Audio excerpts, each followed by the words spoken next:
எல்லோருக்கும் வணக்கம். இன்னைக்கு வீடியோல எல்லாருக்குமே ரொம்பவே பயனுள்ளதா இருக்கக்கூடிய ஒரு 10 வகையான கிச்சன் டிப்ஸ் தான் பார்க்க போறோம். இதுல சில டிப்ஸ் உங்களுக்கு தெரிஞ்சிருக்கலாம், சில டிப்ஸ் தெரியாமலும் இருக்கலாம். நான் ஃபாலோ பண்ணி எனக்கு ரொம்பவே யூஸ்ஃபுல்லா இருக்கக்கூடிய அந்த டிப்ஸ் எல்லாம் உங்க கூட ஷேர் பண்ணிக்க போறேன். இந்த 10 டிப்ஸ்ல ஏதாவது 2-3 டிப்ஸாவது உங்களுக்கு கண்டிப்பா பயனுள்ளதா இருக்கும்னு நினைக்கிறேன். 10 டிப்ஸ் என்னென்ன அப்படிங்கறத ஒன்னொன்னா பார்க்கலாம்.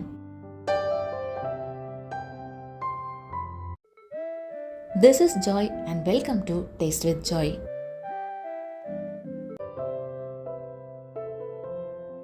ஃபர்ஸ்ட் டிப் என்னன்னு பார்த்தீங்கன்னா, நிறைய பேருக்கு அச்சு முறுக்கு சுடும்போது அவ்வளோ சீக்கிரமா மோல்டுல இருந்து முறுக்கு எண்ணெயில விழாது. கத்தியை வச்சு பிரிச்சு விட்டு ரொம்பவே சிரமப்படுவாங்க. இந்த மாதிரிலாம் இல்லாம மோல்டை விட்டு முறுக்கு ஈஸியா வெளியில வரதுக்கு அச்சு முறுக்கு மோல்டை தீயில இந்த மாதிரி ஒரு 3 நிமிஷம் காமிக்கணும். புது அச்சு வாங்கி சீசனிங் பண்றதுக்கும் சரி, பழைய அச்சுல முறுக்கு வரலனாலும் இந்த மாதிரி மெத்தடை ஃபாலோ பண்ணலாம். 3 நிமிஷத்துக்கு அப்புறம் மோல்டை டேப்ல உள்ள தண்ணியில டைரக்டா கழுவிடலாம். தண்ணியில நல்லா கழுவினதுக்கு அப்புறம் ஒரு துணி வச்சு கம்ப்ளீட்டா தொடச்சி எடுத்துடணும். தொடச்ச பிறகு கூட மோல்டுல சில நேரம் தண்ணிலாம் ஒட்டிட்டு இருக்கும். அதனால கொஞ்ச நேரம் ஃபேன்ல காய வச்சுட்டு கூட யூஸ் பண்ணலாம். கொஞ்சம் தண்ணி ஒட்டிட்டு இருந்தா கூட எண்ணெயில போடும்போது நிறைய எண்ணெய் வெளியில தெரிக்கிறதுக்கு வாய்ப்பு இருக்கு. அச்சு முறுக்கு சுட ஆரம்பிக்கும் போது இந்த அச்சுல சுத்தமாவே தண்ணி இல்லாம பாத்துக்கணும். இந்த ப்ராசஸ்க்கு அப்புறம் நம்ம அச்சு முறுக்கு சுட ஆரம்பிக்கலாம். மோல்டை மாவுல முக்கிறதுக்கு முன்னாடி சூடான எண்ணெயில 1 நிமிஷமாவது போட்டு வைக்கணும். அப்போதான் மாவுல முக்கும் போது மாவு அச்சில கரெக்டா ஒட்டும். மோல்டை மாவுல முக்கும் போது 3/4 பாகத்துக்கு மட்டும்தான் மாவு ஒட்டணும். கிட்ட உடனே வெளியில எடுத்தோம்னா மாவெல்லாம் அப்படியே கீழே விழுந்துரும். அதனால ஒரு 2 செகண்ட் ஹோல்ட் பண்ணிட்டு அதுக்கப்புறம் தான் மாவுல இருந்து மோல்டை எடுக்கணும். இப்போ அச்சு முறுக்கு சுட்டோம்னா மோல்டுல இருந்து ஒரு 5 செகண்டுக்குள்ளவே முறுக்கு வெளியில வந்துடும். இந்த டிப்ஸ் எல்லாம் ஃபாலோ பண்ணா அச்சு முறுக்கு சுடுறது நார்மல் முறுக்கு சுடுறதை விட ரொம்பவே ஈஸி தான்.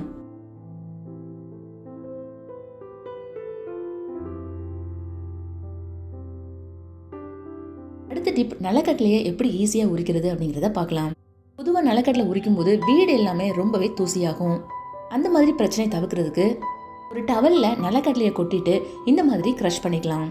இந்த மாதிரி பண்ணும்போது நிலக்கடலை 2ஆ உடைஞ்சா கூட தோல் எல்லாம் மேக்சிமம் பிரிஞ்சு வந்துடும். இந்த மாதிரி பண்ணும்போது கிட்டத்தட்ட ஒரு 75%க்கு தோல் எல்லாம் பிரிஞ்சு வந்துடும். அதுக்கப்புறம் மீதி இருக்கிற 1-2 கடலையை கையை வச்சு பிரிச்சு எடுத்துடலாம். தூசில இருந்து நிலக்கடலையை பிரிச்சு எடுக்கிறதுக்கு இந்த மாதிரி அரிக்கரண்டியை யூஸ் பண்ணிக்கலாம். இந்த மெத்தடை யூஸ் பண்ணி ஈஸியா நிலக்கடலையில இருந்து தோலை பிரிச்சு எடுத்துடலாம்.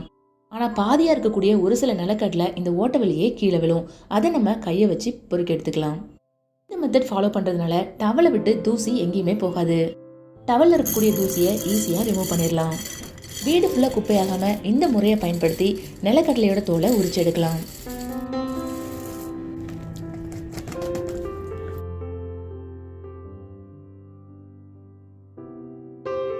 அடுத்த டிப் என்னன்னா, வீட்டுல நம்ம எல்லாருமே வெல்லம் வாங்கி ஸ்டோர் பண்ணி வைப்போம். வாங்கிட்டு வரக்கூடிய வெல்லத்தை பாக்கெட்டோட வச்சிடாம அதை உடைச்சி பொடியாக்கி அதுக்கப்புறமா ஸ்டோர் பண்ணி வைக்கலாம். இந்த மாதிரி உடைச்சி ஸ்டோர் பண்ணி வைக்கும் போது ஒவ்வொரு தடவையும் எடுத்து யூஸ் பண்றதுக்கு ரொம்பவே யூஸ்ஃபுல்லா இருக்கும். ஈவினிங் டைம்ல சத்துருண்டெல்லாம் பண்ணும்போது ஒவ்வொரு தடவையும் வெல்லத்தை உடைச்சிட்டு இருக்கும்போது அது நமக்கு கொஞ்சம் ரிஸ்கான வேலையா தெரியும். வெல்லத்தை ஒவ்வொரு தடவையும் உடைக்கும் போது கிச்சன்ல அங்கங்க தெரிச்சு நமக்கு அது 2 வேலையா ஆயிரும். இந்த மாதிரி உடைச்ச வெல்லம் வீட்டுல எப்பவுமே ரெடியா இருந்துச்சுன்னா எப்ப வேணாலும் குழந்தைங்களுக்கு ஹெல்தியான ஸ்நாக்ஸ் செஞ்சு கொடுக்கலாம். வீட்டுல நம்ம வாழைப்பழம் வாங்கி ஸ்டோர் பண்ணி வைக்கும் போது வாங்கிட்டு வந்த வாழைப்பழம் எல்லாமே பழுத்துரும். வாங்கிட்டு வந்த வாழைப்பழம் எல்லாத்தையுமே ஒரே டைம்ல சாப்பிடவும் முடியாது. வச்சு சாப்பிடறதா இருந்தா அழுகியும் போயிரும். வாழைப்பழம் ஸ்லோவா பழுக்கிறதுக்கு இந்த காம்பு பகுதியை க்ளோஸ் பண்ணி வச்சா பழுக்கிறது கொஞ்சம் ஸ்லோவாகும். இந்த பகுதி க்ளோஸ் ஆகுற மாதிரி ஒரு கேரி பேக்கை வச்சு சுத்தி வச்சுட்டோம்னா எக்ஸ்ட்ரா 2-3 நாளைக்கு பழம் அழுகி போகாம இருக்கும்.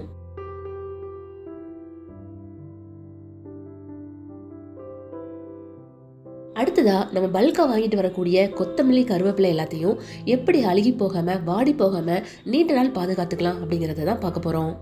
ஃபர்ஸ்ட் கொத்தமல்லியில இருக்கக்கூடிய வேறு பாகத்தை இந்த மாதிரி பிச்சு எடுத்துக்கலாம். எல்லாத்தையும் மொத்தமா சேர்த்து வச்சு வேறு பாகத்தை கட் பண்ணும்போது உள்ள ஏதாவது அழுகுன இலை இருந்துச்சுன்னா அது நம்ம கண்ணுக்கு தெரியாமலே போயிரும். ஒரு இலை அழுகுனது இருந்தா கூட மொத்த இலையுமே அது ஸ்பாயில் பண்ணிரும். இந்த மாதிரி எல்லாத்தையுமே பிரிச்சு எடுத்ததுக்கு அப்புறம் இதை தண்ணியில வாஷ் பண்ணிக்கலாம்.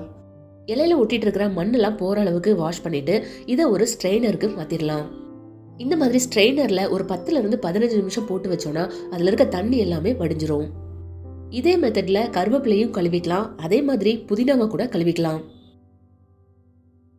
இலைகள்ல இருக்கக்கூடிய தண்ணி எல்லாம் வடிஞ்சதுக்கு அப்புறம் அதை ஒரு ஃபேனுக்கு கீழே ஒரு துணியில விரிச்சு காய வச்சிடலாம்.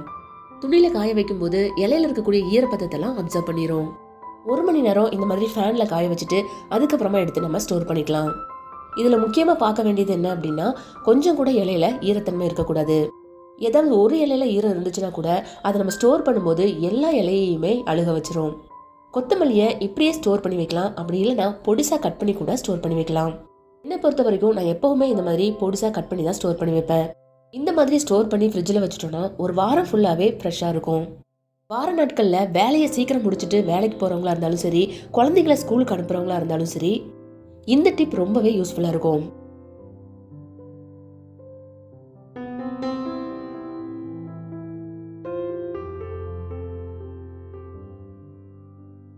அடுத்த டிப், தோசைக்கல்ல தோசை ஒட்டி ஒட்டி வந்துச்சுன்னா அதை எப்படி சரி பண்ணலாம் அப்படிங்கிறத பார்க்கலாம். ஒரு பெரிய வெங்காயத்தை இந்த மாதிரி ஹாஃபா கட் பண்ணிட்டு அதை தோசைக்கல்ல தேய்ச்சிட்டு அதுக்கப்புறமா தோசை சுடலாம். தோசைக்கல்ல மாவு ஒட்டிக்கிச்சுன்னா இந்த மாதிரி வெங்காயத்தை வச்சு தோசைக்கல் ஃபுல்லா தேய்ச்சி விட்டுறணும். அதுக்கப்புறமா அது மேல தண்ணியை தெளிச்சு அதோட டெம்பரேச்சரை குறைக்கணும். இந்த மாதிரி பண்ணிட்டு அதுக்கப்புறமா தோசையை சுட்டிங்கன்னா தோசை கல்லுல ஒட்டாம சூப்பரா வரும். கிச்சன்ல அவசரமா வேலை செய்யும் போது நிறைய பேருக்கு இந்த மாதிரி பிரச்சனைகள் ஏற்படும். இனிமேல் இந்த மாதிரி ஒரு பிரச்சனை வந்துச்சுன்னா டென்ஷன் ஆகாம இந்த டிப்ஸை ஃபாலோ பண்ணி பாருங்க.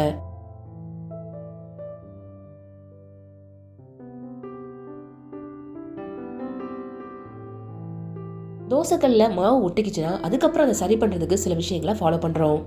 வருமுன் காப்போம் அப்படிங்கிறதுக்கு ஏத்த மாதிரி தோசைக்கல்ல மாவு ஏன் ஒட்டுது அப்படிங்கறத தெரிஞ்சுக்கிட்டோம்னா அது நடக்காம இருக்கிறதுக்கான வழிகளை ஃபாலோ பண்ணலாம். தோசைக்கல்ல தோசை ஒட்டிக்கிட்டு இருக்கிறதுக்கு மெயின் ரீசன் என்னன்னா, ஃப்ரிட்ஜுக்குள்ள இருந்து மாவை எடுத்து உடனே தோசை சுடுறதுதான். எப்பவுமே தோசை சுட போறதுக்கு 1 மணி நேரத்துக்கு முன்னாடி ஃப்ரிட்ஜ்ல இருந்து மாவை எடுத்து வெளியில வச்சிடணும். இந்த டிப்பை ஃபாலோ பண்றதன் மூலமா தோசைக்கல்ல தோசை ஒட்டாம வர்றதுக்கு ஹெல்ப்ஃபுல்லா இருக்கும். இதே மாதிரி இன்னொரு ரீசன் என்னன்னா, சப்பாத்தி போட்ட கல்லையே தோசை சுடுறதுனால கூட இந்த மாதிரி ப்ராப்ளம் வரும். அதனால சப்பாத்தி சுடுறதுக்கு தனிக்கல்லும் தோசை சுடுறதுக்கு தனிக்கல்லும் வச்சுக்கிட்டோம்னா இந்த மாதிரி பிரச்சனை வரதை தவிர்க்கலாம். கேரட் வாங்கிட்டு வந்து ஃப்ரிட்ஜில் ஸ்டோர் பண்ணி வச்சிருந்தா கூட சில நாட்களுக்கு அப்புறம் அழுகி போறத நம்மளால பார்க்க முடியும். கேரட் ஃப்ரிட்ஜில் வச்சா கூட அழுகி போகாம இருக்கிறதுக்கு என்ன பண்ணலாங்கிறத பார்க்கலாம்.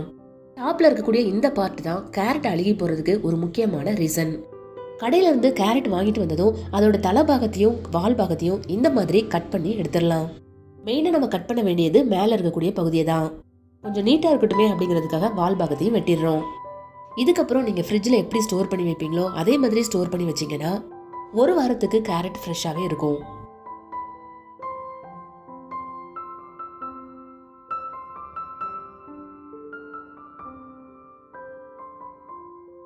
பொதுவா வீட்டில் நம்ம நான்வெஜ் செய்யும் போது ஒரு மாதிரி ஸ்மெல் வந்துட்டு இருக்கும். அதுலயும் மீன் குழம்புலாம் வைக்கிற அன்னைக்கு பாத்தீங்கன்னா வீட்டுக்குள்ள ஒரு ஸ்மெல் அடிச்சுக்கிட்டே இருக்கும். இந்த மாதிரி ஸ்மெல் அவாய்ட் பண்றதுக்கு ஒரு பாத்திரத்துல தண்ணியை கொதிக்க விட்டு அதுல ஒரு சின்ன லெமன் பீஸோ அப்படி இல்லைன்னா லெமன் தோலையோ போடலாம். அது கூட பட்டை கிராம்பு மாதிரி ஸ்பைசஸ் கூட சேர்த்துக்கலாம். இந்த தண்ணியை இப்படியே ஒரு 2 நிமிஷம் கொதிக்க விட்டோம்னா வீட்டுக்குள்ள ஒரு சூப்பரான ஸ்மெல் வரும்.